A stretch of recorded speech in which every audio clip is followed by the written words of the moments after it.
Hey, we are Greg and Jen Hill, and we've been married for 14 years. We have 6 kids, 3 boys and 3 girls, in that order. It's a beautiful day in June. I was almost done mowing, and I was backing up the mower, and I saw something spit out of the cutting deck, and it was Jude's left foot. And I didn't see him, I didn't hear him. He fell behind the mower. It immediately amputated his left foot about mid-shin. It also amputated his right heel, was completely gone.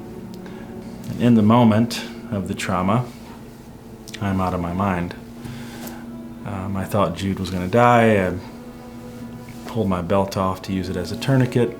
I heard him scream, as did the neighborhoods around us that day. We've since heard. And it was like everything went into slow motion. And I remember knowing, like, deep in my soul that everything about our life had just changed. And I didn't even know what had happened yet. I just knew by the sound of grace, terror, that something really, really bad had happened. By the time I got him toward the house and laid him on the ground, I was covered in blood. Jen was full term, 38 weeks pregnant. And we lay him down on the ground, and Jen is across from me. And so I remember, just as any mom and any human being would, I remember screaming. And, but at the same time, clearly the Holy Spirit was with us. Little Jude, 3.5 years old, laying on the ground, conscious. Cried out to the Lord. And I said, buddy,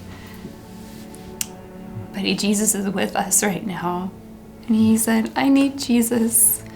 And I remember these people from, like, out of the woodwork, it was the first day of summer, everyone's out doing yard work, and they all somehow congregate on the property. And I just remember, I think, briefly looking up and seeing that they were praying, that people were calling out to the Lord, and these perfect strangers showing up in our yard, and our little 3.5-year-old crying out to Jesus. And he was so distraught. You were so distraught and in shock.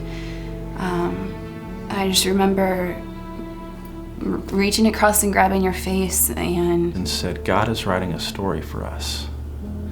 And it was this anchor in that moment. That we tangibly felt the Lord's sovereignty, and that he was, even in that moment, in control. And I won't lie and say that there's not question marks there, tension, deep tension, but yet there was peace. And that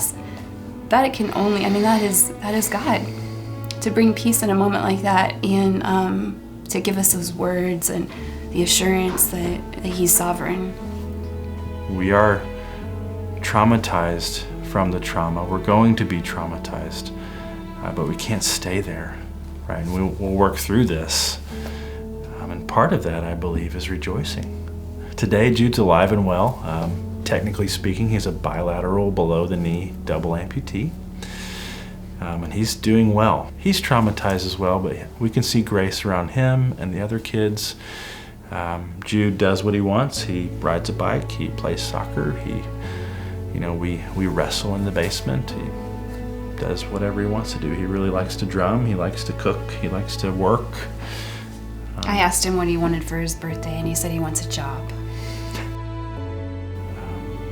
Seeing this beauty from ashes, it's just big ash heap of unspeakable trauma for us. Like, seeing what we saw that day was unspeakable. It was terrifying. It was unspeakable. But he was there. And he promised to be our God. He promised to be with us. He promised to keep us. And he's done just that.